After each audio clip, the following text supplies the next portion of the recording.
2023년 7월 24일 10시 00분 수원시 영통구 망포동에 내신 구조대 유진쌤이 등장했다.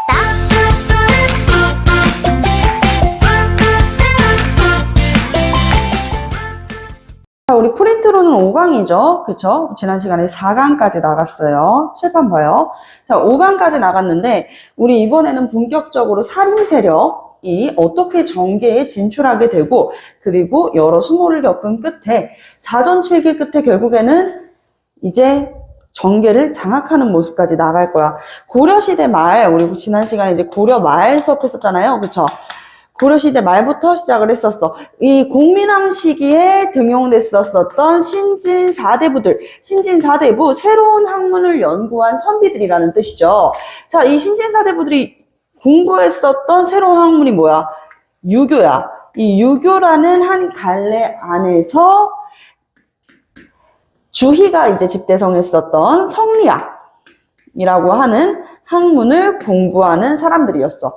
유교는요, 완전 우리 고조선 때 있잖아. 고조선 때, 그때 당시 중국은 춘추 전국시대였거든? 그때 만들어졌었고, 성리학은 그것보다 훨씬 더 나중이야. 약 1200년 정도 흐른 다음에 송나라가 남쪽으로 밀려나서 중국 남송에서 주희라는 사람이 집대성을 하는데, 이 성리학에서 이야기하는 것은 무엇이냐? 바로 인간의 본성이 곧 우주의 이치다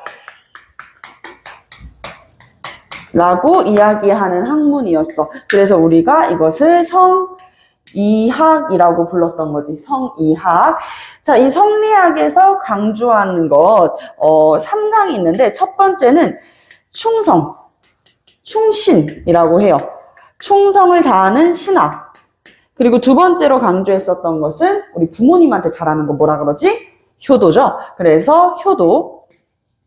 자, 그리고 세 번째는 연려예요. 이 연려 사상, 그러니까 여자는 집안에 이제 남자한테 잘한다라는 내용인데, 이것을 통해 가지고 알 수 있는 조선의 사회는 가부장 사회였다는 거죠. 가부장 사회였다. 가부장제. 남아를 우선시 생각하는 사상이 깊게 자리 잡아 있었어요. 자, 그래서 요 성리학을 이제 연구하는 사대부들이라고 그랬잖아. 유교에서 강조하는 게 있는데 그것이 바로 어질 인자예요. 이 어질 인자 자체가 사람 인이 두 개 있다라는 뜻이란 말이야. 어진 사람이 되기 위해서 의롭고 정의롭고 예의 바르고 그리고 지혜로운 사람이 되어야 된다. 이렇게 내면을 갈구닦고 수양하는 것을 강조했었던 학문이었었다. 이 신진 사대부들이 고려 말기에 공민왕 죽은 다음에 혼란했었다라고 이야기를 했어요. 우왕 시기에. 이때 유교의 대표적인 학자 하면은 공자 떠오르고 맹자 떠오르고 뭐 순자 떠오르잖아요. 그 중에서도 맹자께서 이렇게 말씀하셨다라고 하는 책인 맹자라고 하는 유교의 사서 중에 하나인 맹자라는 저서의 그 책에 방벌이라는 내용이 있어. 방벌이라는 내용에서 역성혁명을 이야기한단 말이야. 역성혁명. 군주가 어제지 못한 정치를 행하고 있을 때 우리는 무엇을 할 수가 있다? 그 군주를 끌어내리고 처음부터 끝까지 다시 되엎어가지고 바꿔버릴 수 있다라고 이야기를 했었던 거야. 자, 이 역성혁명에 찬성했었던 세력들이 있었고, 그리고 반대로 야, 어떻게 우리가 신하인데 아무리 방벌의 역성혁명에 대해서 이야기가 나온다고 하더라도 야, 이거는 아니지 라고 이야기를 하면서 반대하는 세력도 있었다. 자, 이렇게 찬성과 반대로 나누어가지고 볼 수가 있어요. 자, 역성혁명에 찬성했었던 세력을 우리가 혁명파, 혹은 이제 교과서마다 내용이 다를 수 있다 그랬었잖아. 혁명파를 다른 이름으로 뭐라 그런다 그랬지? 급진파라고 한다고 했어요. 급진파. 신진 사대부들이 있다. 신진 사대부. 그리고 반대하는 세력을 우리가 온건파라고 그랬어요. 온건하다, 온건파, 신진 4대부들이 있었다. 혁명파에서 이야기를 하는 것은 무엇이었어? 새로운 나라를 개창하자. 새로운 나라를 개창하자라고 이야기를 했었고, 이 온건파 신진 4대부에서는 고려라는 나라는 그대로 두고 고려는 그대로 두고 안에 있는 제도만 개선을 하자. 제도나 체제를 개선하자. 이렇게 온건하게 주장했었던 세력들이었던 거지. 자, 혁명파 신진 4대부의 대표적인 인물을 우리가 조선의 개국공신인 정도전이 있다 그랬었고, 온건파 신진 4대부의 대표적인 인물이 정몽주라는 인물이 있다고 했어요. 정몽주라는 인물이 대표적이었었다. 자, 이 정도전은 우리 이성계가 위화도 해군에 성공했었다 그랬잖아. 그래서 위화도 해군에 성공하면서 실권을 장악했었던 이성계와 함께 신흥 무인 세력 중에서도 젊고 각광받는 인재였었던 이성계와 같이 손을 잡고 이제 새로운 나라를 본격적으로 개창하려고 합니다. 그러기 위해서 이제 조선을 건국하려면 뭐가 필요해?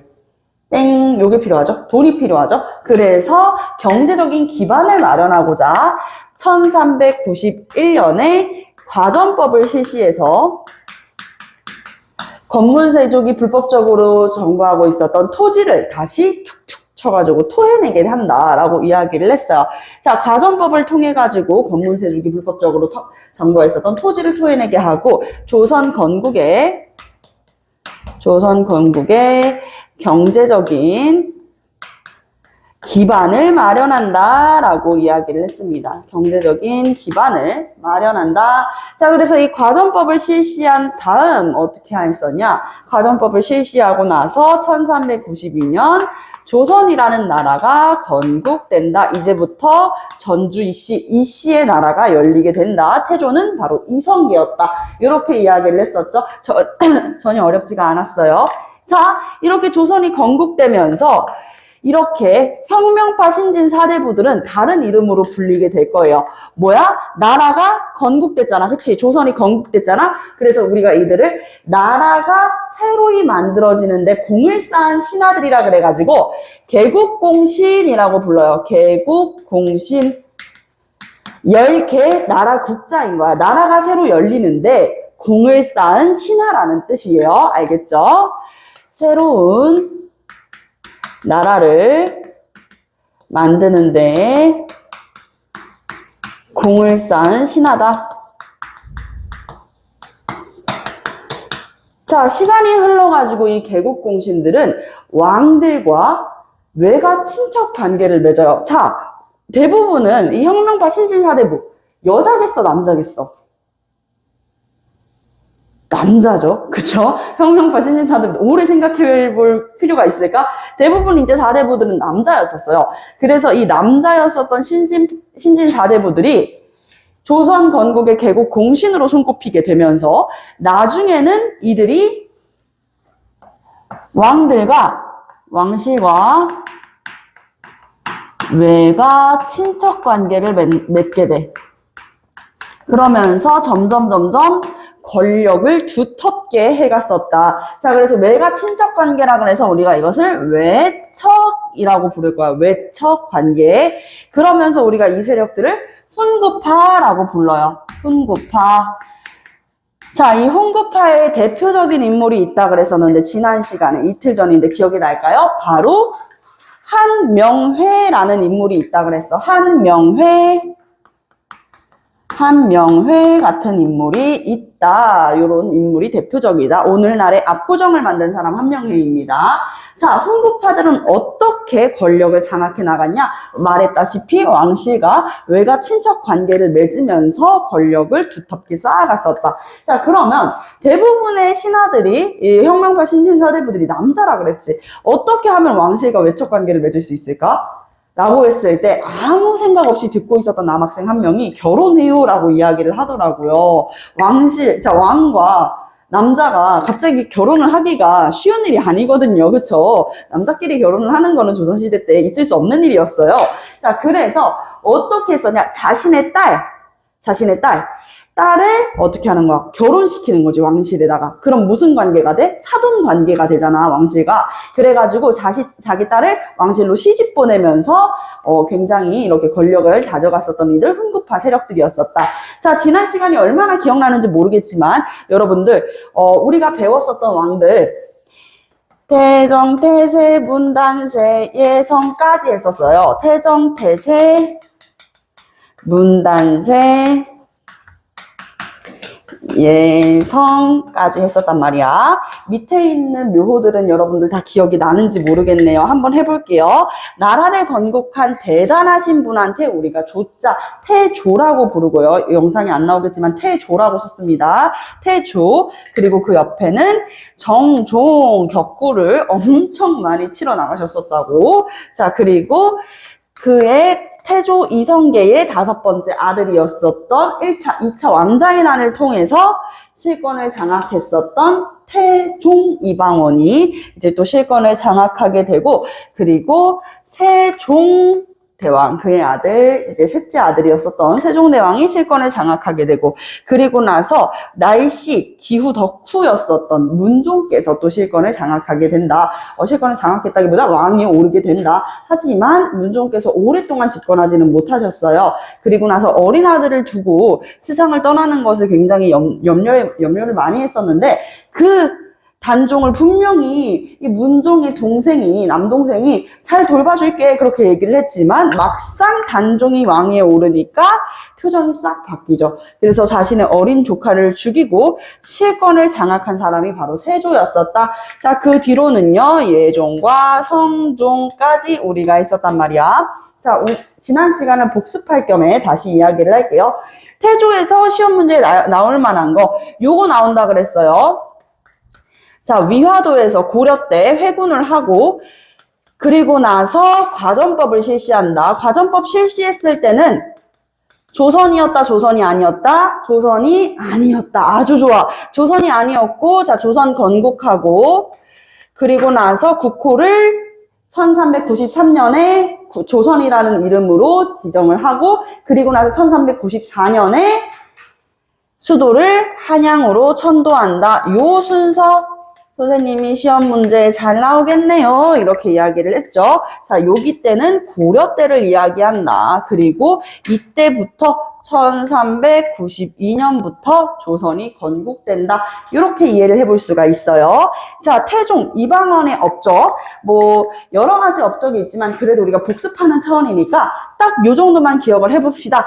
호패법을 실시했었고, 태종 이방원이 1차, 2차 왕자의 난을 일으켰죠. 왕자의 난을 일으킨 게 혼자서 칼 들고 가가지고 싸울 수 있는 거야? 그렇지 아니한 거야. 자신의 개인의 군사를 데리고 가가지고 이제 거기 군대들이 이제 다 쓸어버리는 거거든. 근데 이게 혼자서 할 수 없는 일이라고 그랬잖아요. 그래서 이 개인의 군대를 우리가 사병이라고 해요. 개인의 군대, 사병. 이 사병을 태종은, 이방원은 자신이 이 왕위에 오르자마자 사병을 없애버려. 그래서 사병혁파도 기억을 해주세요. 사병혁파. 사병을 혁파했었다. 자, 그리고 이제 태종 때, 원래 태조 이성계 때까지만 해도 명나라랑 사이가 굉장히 안 좋았었다 그랬었죠. 왜냐하면 정도전이 썼었던 이 편지, 이 글 하나가 명나라의 신기를 건든 거야. 명나라 황제가 화가 잔뜩 난 나머지 정도전 너 일로 와 이렇게 시켰는데 이게 기분이 나쁘다 이거지. 아니 감히 조선의 신하를 누가 오라 말아야 하면서 이제 요동정벌을 단행하면서 실제로 출전을 했었어요. 그래서 이성계가 명과 사이가 좋지 않았다. 명나라에서도 이 이성계를 태조로 인정하지 않았어요. 그래서 사이가 조금 냉랭했죠. 차가운 바람이 쌩쌩 분 거야. 그러다가 태종 이방원 때 명과 우호적인 관계가 됐다. 명과 우호적인 관계가 되면서 본격적으로 4대 외교를 시작했다. 4대 외교가 뭐라 그랬어? 4대 외교는 우리가 지난 시간에 조공과 책봉의 관계라고 그랬어. 누가 조공을 바쳐요? 맞아요. 우리 조선이 명나라한테 조공을 바치고 이 명나라로부터 책봉을 받는 거라 그랬어. 하지만 우리는 이 4대 외교를 통해 가지고 실질적인 실리를 추구했었다고. 우리가 조금만 아이고 명나라님 막 이렇게 하면은 그거의 곱절은 더 돌아왔었다고. 비단이나 은, 도자기 같은 것들이 돌아왔었다. 그래가지고 우리가 훨씬 이제 이득을 볼 수 있었던 그런 외교적인 정책이었었다. 자, 세종 때는 이제 세종께서는 왕도 정치를 추구했었잖아. 그래서 태종 이방원이 실시했었던 육조 직계제를 어떻게 했어? 맞아. 의정부 서사제로 바꿨죠. 의정부 서사제로 바꾸어가지고 의정부의 기능을 다시 강화시키고 세종께서는 훈민정음을 창제하고 훈민정음을 창제를 하고 대외 활동으로는 여진족이 계속 우리나라 국경을 넘어왔었잖아. 그치? 그래서 여진족 못 넘어오게 하려고 사군유진 개척하거나 아니면은 남쪽에 살고 있었던 백성들을 북쪽으로 이주시키는 자민정책, 백성을 이사시킨다라고 해가지고 자민정책이에요. 자민정책. 그리고 이제 외한테는 어떻게 했어? 이종무를 쓰시마섬에 파견해가지고 외의 근거지였었던 쓰시마섬 대마도를 정벌했다. 요런 업적들 세종 때 기억을 해주시면 되고요. 문종, 단종 넘어가겠습니다. 자, 세조는 어린 자신의 조카였었던 단종을 죽이면서 실권을 장악하는데, 자, 그러면서 세조를 지지하는 세력들이 있었을 거 아니야. 그 세력들이 다 뭐였어? 훈구 세력이었다. 계유 정난이야. 어린 단종을 죽이고 실권을 장악했었던 거. 역사는 있잖아.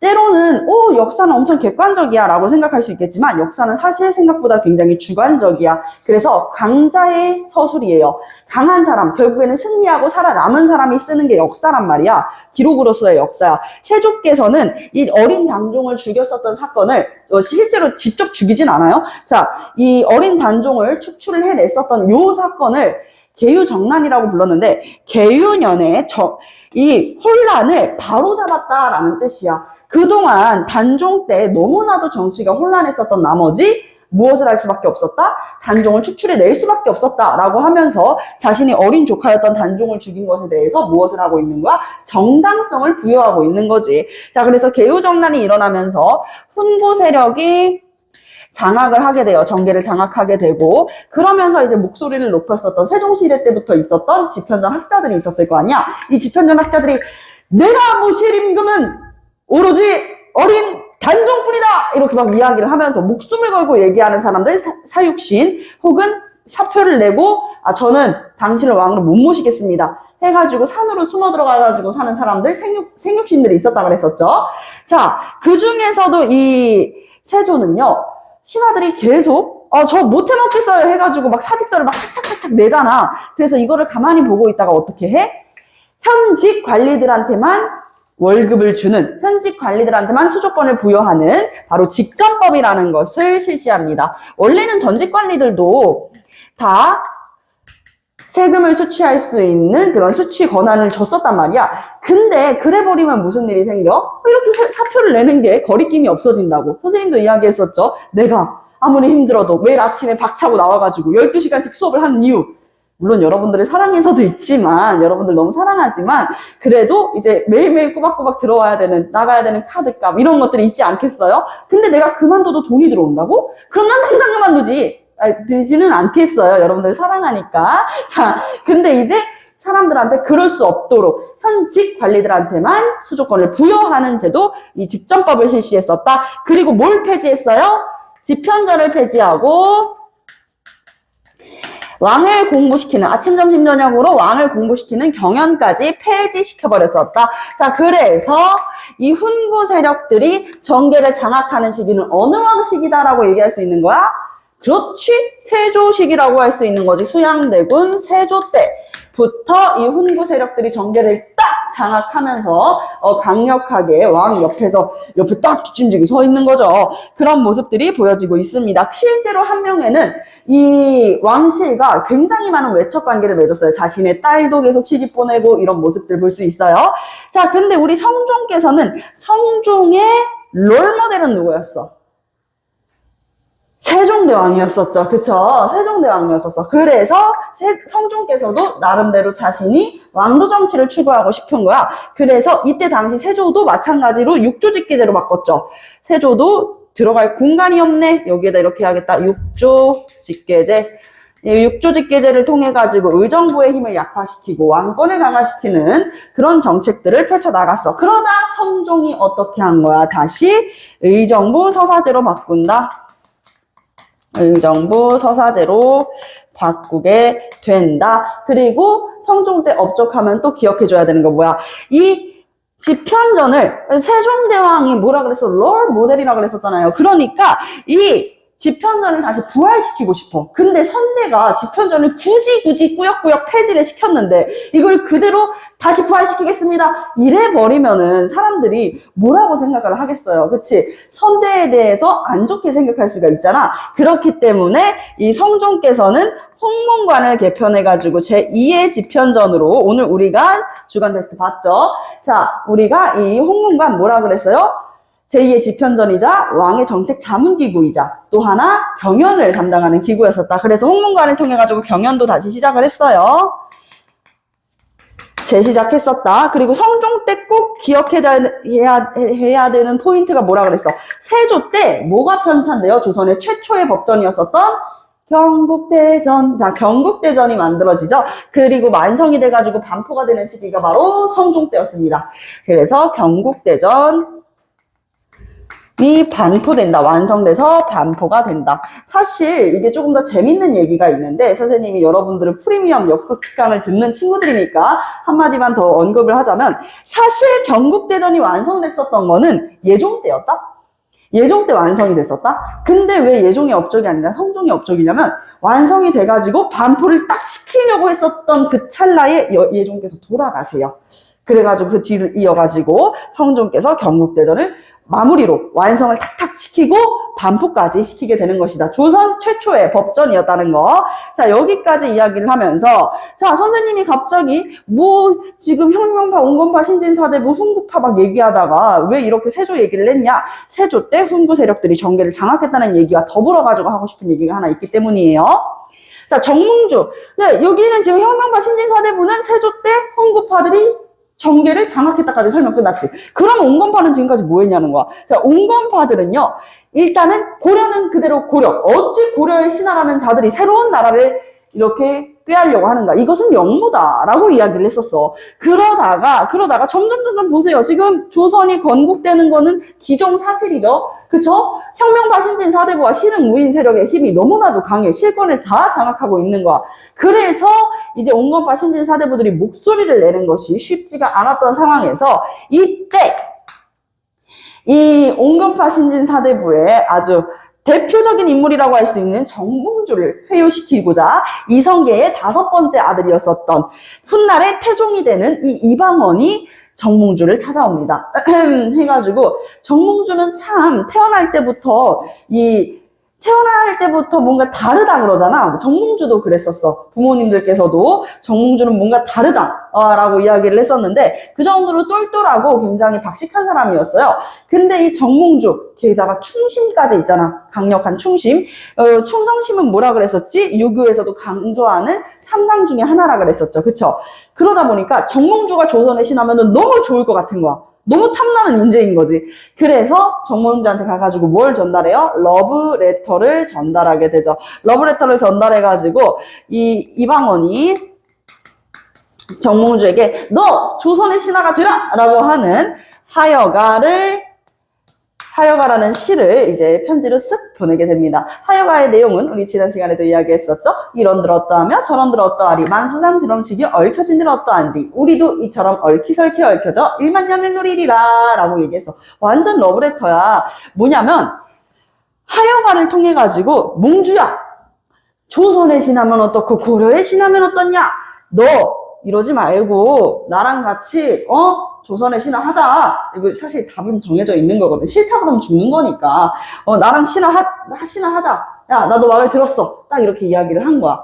근데 여기에다가 대고 우리들의 정몽주, 온건파 신진사대부의 대표적인 인물이라고 할 수 있는 이 정몽주는 뭐라고 이야기를 했어? 실소라는 내용을 단심가라고 하는 시로 답장을 보내게 되는 것이죠.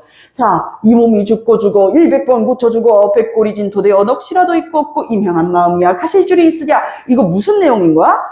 나는 내 목숨이 여러 차례가 끊기더라도 내가 오로지 신하로 남고자, 내가 오로지 섬기고자 하는 임금은 고려의 임금이다. 조선의 임금이 아니다. 라고 이야기를 한 거죠. 소신 있죠.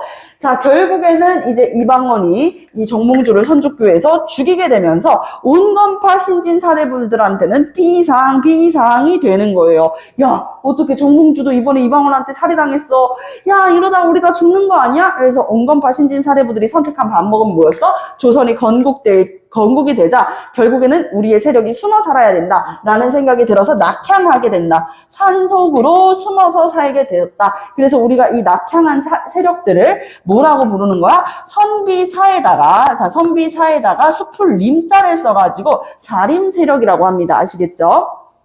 무사 사자랑 헷갈리기 없기. 자, 선비사의 수풀림, 수풀에 들어가가지고 살고 있는 산속에 숨어든 선비들이라고 해서 사림 세력이라고 불렀어. 자, 세조 때 훈구 세력들이 정계를 장악해가지고 왕의 목소리보다 더 큰 목소리를 낼 수 있을 정도였었단 말이야.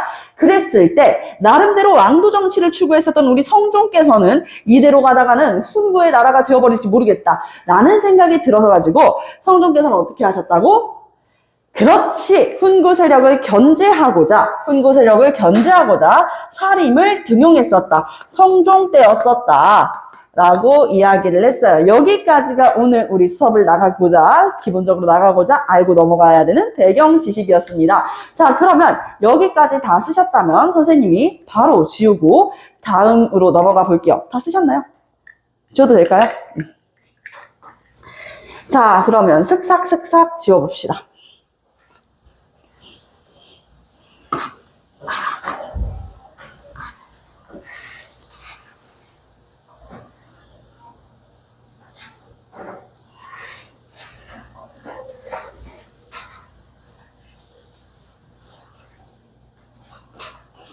자, 지우고 우리가 지난 시간에 태정, 태세, 문단, 세, 예, 성까지 했었잖아요. 그쵸? 예, 성까지 이후부터 쭉 나갑니다. 성, 뭐야? 연. 태정, 태세, 문단, 세, 예, 성 다음에 연이에요. 연산군 다음에 중종, 자, 중종 다음에 인종 다음에 명종, 까지가 오늘 우리 수업에서 다뤄볼, 선조까지만. 임진왜란까지는 안 나가고 선조에서 이제 붕당이 형성되는 것까지만 설명을 드릴 거예요. 자, 연 뭐라고? 연산군이라고. 우리 수업 영상에 연산군 지금 잘 안 나오죠? 옆으로 살짝 넘겨볼게요. 연산군. 자, 좋아요. 연산군, 그리고 중종, 인종, 명종, 선조는 왜 조예요? 나라가 망할 뻔한 위기에서 구제하는 왕이다라고 해가지고 조자라는 묘호가 붙습니다. 실제로 임진왜란 7년 전쟁에서 우리 영토의 거의 절반 이상이 황폐화가 되고 백성들도 굉장히 많이 병에 걸리거나 목숨을 잃었었다. 그때 이제 임진왜란이 끝나게 되면서 선조한테 조자라는 묘호가 붙게 돼요.